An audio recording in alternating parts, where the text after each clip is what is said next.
जी अस्सलाम वालेकुम। उम्मीद करता हूँ कि आप तमाम दोस्त बिल्कुल हैरियत से होंगे और अपने तमाम नए आने वाले दोस्तों को अपने channel fault code with Hamza में वेलकम करता हूँ। ये जो आप गाड़ी देख रहे हैं ये हमारे पास गाड़ी है जी ES 350 2023 मॉडल। ये इस ईयर का लेटेस्ट तरीन मॉडल है जो अभी मेरे पास है। आप देखेंगे तो इसमें एरर आ रहा है। इसमें एरर हमारा आ रहा है जी पार्किंग असिस्ट माल फंक्शन। ये इसमें दो लाइट्स भी आ रही हैं, ये आप देखेंगे तो दो लाइट इसमें ब्लिंक कर रही हैं और पार्किंग असिस्ट माल फंक्शन का इसमें एरर आ रहा है। और ये लेटेस्ट तरीन मॉडल है इस ईयर का। अभी मैंने इसको डायग्नोज किया हुआ है अपने स्कैनर पर, तो आप चेक कर रहे होंगे कि सारे सिस्टम क्लियर है, लेकिन सोनार में एक कोड आ रहा है। और ये जी देख रहे हैं Lexus ES-F sport handling 223 model ये गाड़ी है। तो इसमें हमारा जो एरर आ रहा है वो है जी C1AE487 ultrasonic sensor front right corner missing message का एरर आ रहा है, यानी कि ये हमारा सेंसर जो है वो नहीं लगा हुआ। तो कस्टमर, ये गाड़ी एक्सीडेंट थी तो कस्टमर ने इसका जो सेंसर है वो भी रिप्लेस किया है। ये आप इसका सेंसर देख रहे हैं, ये कस्टमर ने इसका रिप्लेस किया है, लेकिन दोबारा ये सेम ही प्रॉब्लम आ रहा है। तो हम चेक करते हैं जी किस वजह से इसमें प्रॉब्लम आ रहा है। इसमें वायरिंग की प्रॉब्लम है या फिर इसको प्रोग्राम चाहिए। देखें कि अगर इसको प्रोग्राम चाहिए ना, अगर आप सेंसर रिप्लेस करते हैं तो लाजमी प्रोग्राम उसको चाहिए। तो प्रोग्राम कैसे करते हैं वो मैंने पहले बहुत ज़्यादा वीडियो बना चुका हूँ। इसको ECU प्रोग्रामिंग कर देखें, ECU कैलिब्रेशन। यहाँ से जाऊँगा ECU कैलिब्रेशन, ओके करूँगा तो यहाँ से ओके हो जाएगा। ये आपने चेक करना है कि आपका किस तरह का जो है वो बम्पर है। तो मेरा मैश ग्रिल है, ये आप उसका बम्पर का जो डिज़ाइन होता है आगे का उससे आपने सेलेक्ट करना है। तो मेरा मैश ग्रिल है, इसको मैं ओके करूँगा यहाँ से। तो मेरा फ्रंट बम्पर का मैंने इसका सेंसर रिप्लेस किया। देखें फ्रंट बम्पर, फ्रंट सेंसर या फ्रंट बम्पर। तो फ्रंट बम्पर मैंने किया, वो कह रहा है कि गाड़ी ऑफ कर दें और स्विच ऑन कर दें। अभी मैं इसको स्विच ऑन कर रहा हूँ। ये जी इसका स्विच ऑन हो गया, तो स्विच ऑन है। स्टीयरिंग मेरा जो है बिल्कुल सीधा सेंटर में है और गाड़ी जो है पी पर है। यहाँ से मैं ओके करूँगा। देखें जी रजिस्ट्रेशन ओके। यहाँ से वो थोड़ा टाइम ले रहा है, प्रोसेसिंग कर रहा है। अगर हमारा सब कुछ ओके है तो यहाँ से वो आगे जाएगा। देखें यहाँ से टाइम उसने लिया, ये इसमें आगे आ गया। देखें इसमें अभी वो चाह रहा है, वो कह रहा है कि इसको आप कैलिब्रेशन कर सकते हैं।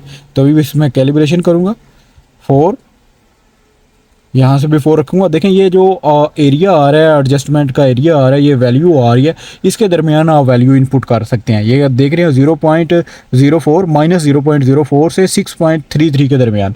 तो सेंसर रिप्लेस किया। जब भी किसी गाड़ी का सेंसर रिप्लेस करते हैं ये नए मॉडल्स में तो कैलिब्रेशन की ज़रूरत होती है। तो जो प्रोसेस मैंने आपके सामने शेयर कर रहा हूँ तो वो आपने फॉलो करना है। देखिए ये किसका है, ये फ्रंट लेफ्ट सेंटर का है और ये फ्रंट राइट सेंटर का है। ये पहले दो जो फ्रंट के सेंटर में है ये उन दोनों का है। तो कैलिब्रेशन उसने कराई थी, उसने पहले इसका कैलिब्रेशन कराई लेकिन वो कामयाब नहीं हुई। वो फिर गाड़ी मेरे पास आई है तो मैं अपने कंप्यूटर से ट्राई कर रहा हूँ उसको। अगर तो ये कामयाब होगी तो हमारा प्रॉब्लम सॉल्व हो जाएगा, अगर ना हुई तो फिर आपको वायरिंग भी इसकी चेक कराऊंगा। तो आप देख रहे हैं ये अब फ्रंट लेफ्ट का और फ्रंट राइट का, पहले दोनों सेंटर के, अब दोनों जो है वो कॉर्नर के हैं।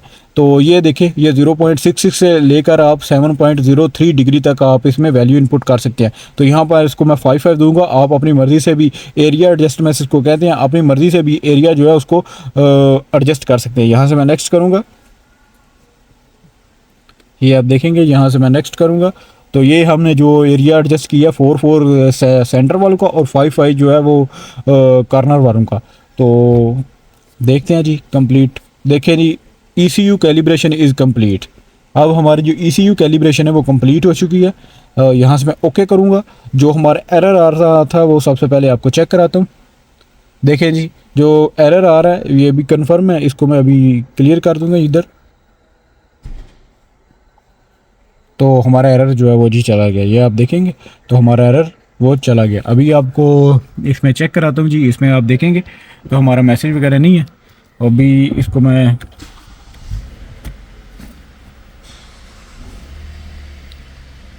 अभी भी देखे,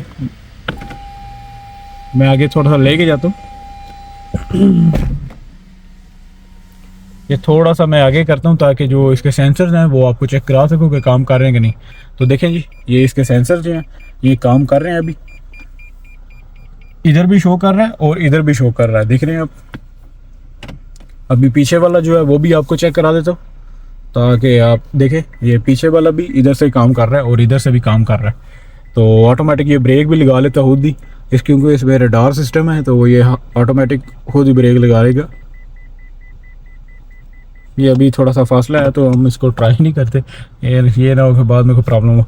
तो अगर आपके साथ भी इशू आ रहा हो तो मैंने पहले भी तकरीबन 5 से 6 वीडियो इसी टॉपिक पर बनाई हुई हैं कि कैसे आप अपने स्कैनर से सेंसर को चेक कर सकते हैं कौन सा सेंसर काम कर रहा है या कौन सा नहीं काम कर रहा। तो वो भी आप चेक कर सकते हैं, मेरे चैनल पर पड़ी हुई हैं। RX पर मैंने बनाई हुई है, लेक्सिस RX जितने भी नए मॉडल है तकरीबन से मेरा 4 पर पड़ी हुई है, टोयोटा की गाड़ियों पर पड़ी हुई है मेरी ये सेंसर के रिलेटेड वीडियो। तो आप उसको भी देख सकते हैं अगर आपका वायरिंग का प्रॉब्लम हो। तो वीडियो अच्छी लगी तो वीडियो को लाजमी लाइक करेंगे, अगर चैनल पर पहली दफ़ा आए तो चैनल को भी लाजमी सब्सक्राइब करें। इंशाल्लाह मिलते हैं अपनी नेक्स्ट वीडियो में। अपना बहुत सारे ख्याल रखें। अल्लाह हाफिज़।